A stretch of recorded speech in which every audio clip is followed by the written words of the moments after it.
Hello there, Cassidy from the Information Addicts podcast here, back in the desert, because I've been having a lot of trouble figuring out what exactly I want to post this week, and I figured that maybe going out in the desert and trying to unpack it all will be helpful. And I tried to do this the other day and got attacked by like a horde of mosquitoes, so this might not work and this might be very short, but I figured, hey, let's give it one more shot, see if this works out. So the temperatures have dropped a little bit in Arizona, so it's finally kind of bearable to do this. So minus the mosquitoes, whew, and the bikers about to kill me, things are great. But I wanted to come out today because before my break, I was doing a lot about deconstruction, having a lot of conversations about that, doing monologues about that, and obviously just sort of at the heart of my channel is sort of this religious exploration, so there will be continued conversations about those things. In fact, my next conversation that I'm going to release is another deconstruction story, which I'm super excited to have you listen to.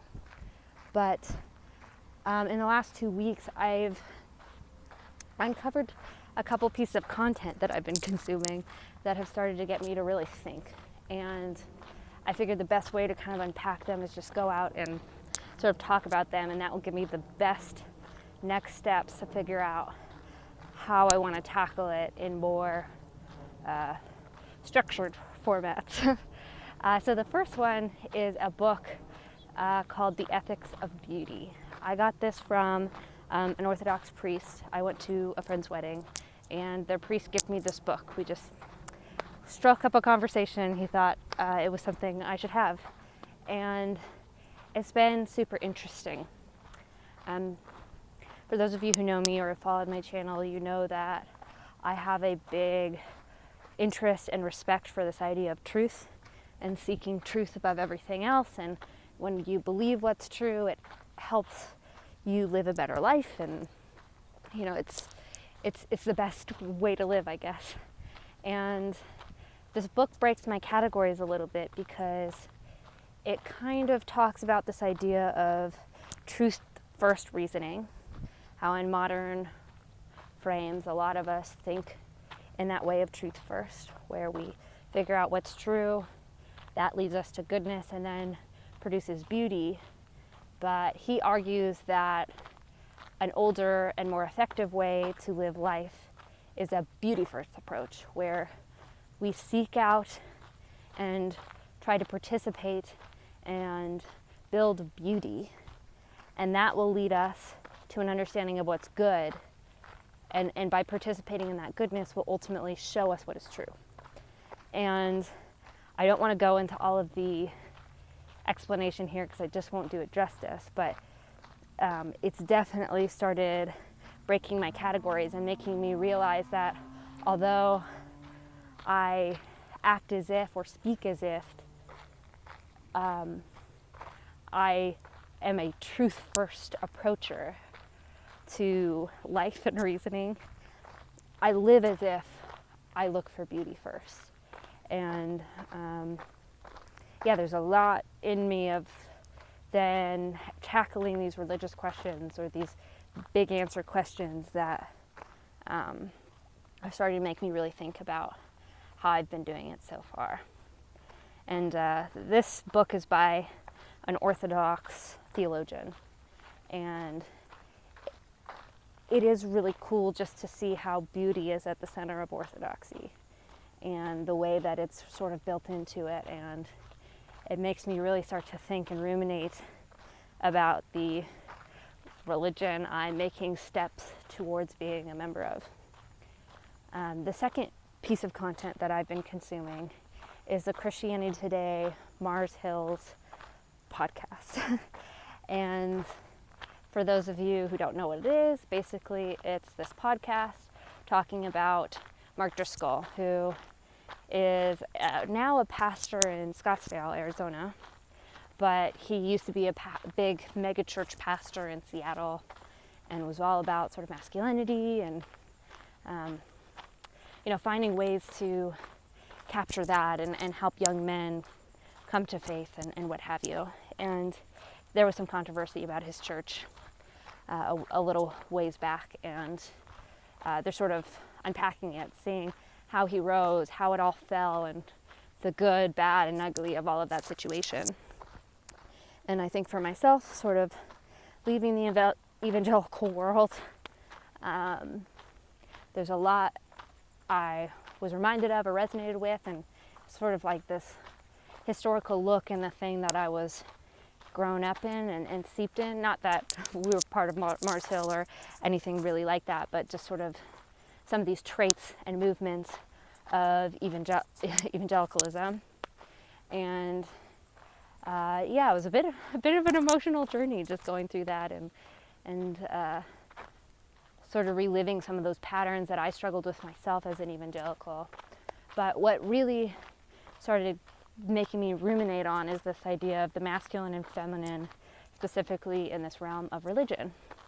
So there's a lot of talk about the masculine and feminine, mostly in sort of the sphere of gender identity and gender expression and all of those things. But I think where I found the conversations about gender the most interesting is in the way they interweave themselves into the idea of religions and practicing those different things. And I will be honest, in the last 2 years, I've started to recognize that I don't understand what we mean when we say masculine and feminine. You know, I have a certain idea of what people mean and, you know, how that plays out. But when I really started to kind of unpack it and wrestle it, I really was left unsure about what that means and how we play parts in that, and where does culture play in that, and how much does genetics play in all of these things. And it really got me sort of ruminating on those questions.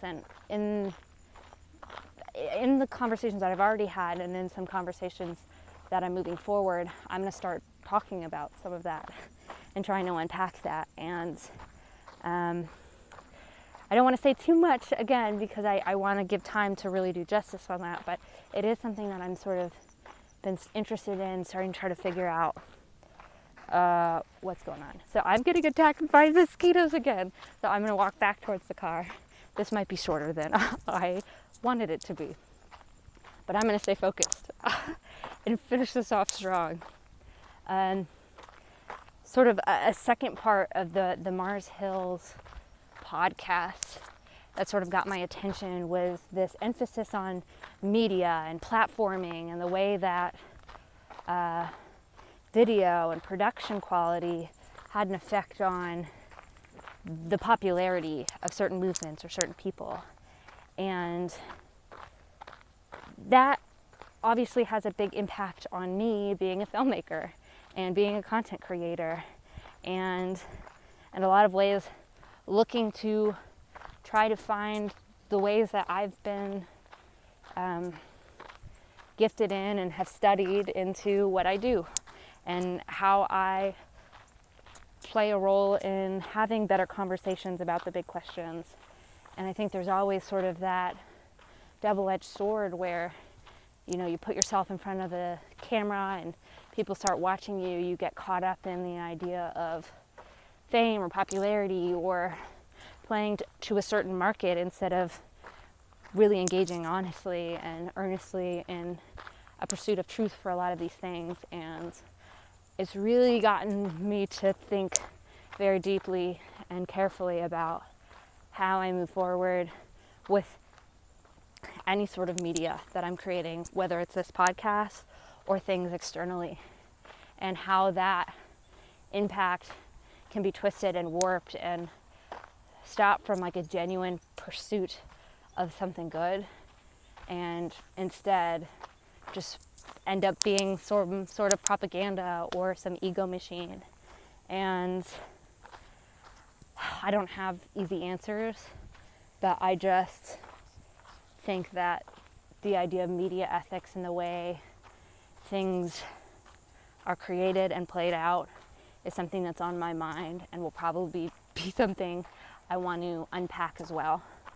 And it seems sort of weird and sort of I don't know, like a microscope on myself as I, create this podcast and make videos and put myself on the internet. Ugh, there's like bugs everywhere. But as I do all these things, like it's not necessarily something I'm comfortable with. I've always sort of been behind the camera, and it's sort of this new step of being in front of the camera and trying to participate in something. And I really want to find a way to sort of check myself and make sure that I am doing what I can to not let this thing that I'm doing control me or consume me. And that'll probably go in a lot of different ways and ups and downs, and really trying to figure out an ethical way to produce content, because there's so much beauty in the world from content creation and people sharing their stories and having conversations about big ideas and advocating for positions, yet there is such a danger with that as well.